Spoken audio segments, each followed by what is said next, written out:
आज हमारा चर्चे का विषय जो है काल सर्प दोष की पूजा है। काल सर्प दोष जो पूजा विधि होती है अनेक व्यक्तियों को अनेक प्रकार के कष्ट देती है, जिसके वजह से सभी व्यक्ति परेशान हैं। सभी लोगों को कुछ न कुछ विघ्न है, कुछ न कुछ बाधा है, और सभी लोगों की परेशानी का हल करने के लिए मैं आपके साथ जुड़ा हूँ। और आज आपको अपने वीडियो के माध्यम से बताना चाहता हूँ कि काल सर्प दोष का कैसे पूजन करेंगे, काल सर्प दोष आपकी पत्रिका में से कैसे निवारण होगा, और काल सर्प दोष निवारण होने के बाद आपके जीवन में किस प्रकार से उन्नति होगी। सर्वप्रथम तो बात करेंगे, अगर काल सर्प दोष भी व्यक्ति को लगता है तो उसके लक्षण कैसे होते हैं, कि कैसे उस व्यक्ति को पता चले कि उसको काल सर्प दोष लगा हुआ है। जैसे कि देखा जाए तो अगर किसी की व्यक्ति को नौकरी लग रही है, बीच में ही कुछ अड़चन आ रही है और उसको नौकरी नहीं लग पा रही है, व्यापार कुछ शुरू करता है उसमें व्यापार में वृद्धि नहीं हो पाती है, कुछ अगर किसी को बताया जाए तो शादी होने के बाद संतान नहीं हो रही है, किसी का शादी ही नहीं हो रहा है, ऐसे अगर कुछ भी लक्षण आपको जनाते हैं तो आपकी पत्रिका मार्गदर्शन करवा के पता कीजिए कि कहीं आपको काल सर्प दोष तो नहीं लगा हुआ है। अगर काल सर्प दोष लगा हुआ है तो जल्द से जल्द उसका निवारण कीजिए। काल सर्प दोष राहु और केतु के कारण लगता है। राहु और केतु जब आपकी पत्रिका में सभी ग्रहमान इनके अंतरालय में आ जाते हैं तो काल सर्प दोष व्यक्ति को लगता है।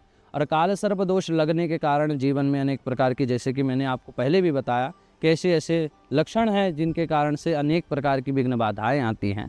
तो सर्वप्रथम त्र्यंबकेश्वर में पंडित जी से संपर्क कीजिए और उसके बाद त्र्यंबकेश्वर में आइए। त्र्यंबकेश्वर में आने के बाद ये 3 घंटे की पूजा रहती है। एक दिन में आपकी पूजा संपन्न करवा दी जाएगी।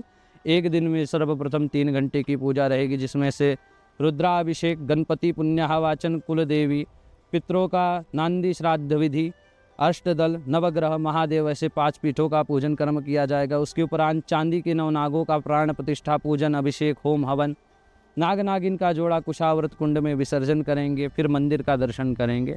सभी पंडित जी यही बताते हैं और इसकी यही विधि होती है, जिसके लिए आपको ये पूजन विधि विधान से करवाना है। ये नहीं कि आप एक चौरंग में पूजा करवा रहे हैं और 3 मंडलों में पूजन करवा रहे हैं। 5 पीठों में पूजन करवाइए, विधि विधान से कर्म करवाइए, जिसका कुल खर्चा जो आता है 3100 रुपये आता है।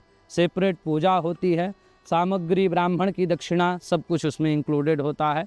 ये है कि थोड़ा 2 पैसे आपसे अगर अधिक भी ब्राह्मण बताया है तो वो पूर्ण पूजा विधि विधान से करेगा, जिसके लिए ये पूजन के विधि विधान मैंने आपको बताया, दक्षिणा भी बताया है।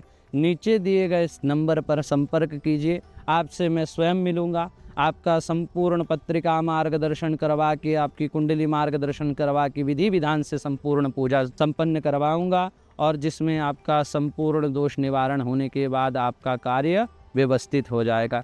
यहाँ तक कहा जाता है कि 41 दिन के अंदर इसका रिजल्ट मिल जाता है, और संभवतः भगवान की कृपा होती है और श्रद्धा भक्ति भाव से जो पूजा की होती है तो 11 दिन 15 दिन में भी आपको रिजल्ट मिलेगा। आप पूर्ण श्रद्धा भक्ति भाव से पूर्ण पूजन करें, जिसमें आपको संपूर्ण रिजल्ट मिलेगा। ओम नमः शिवाय।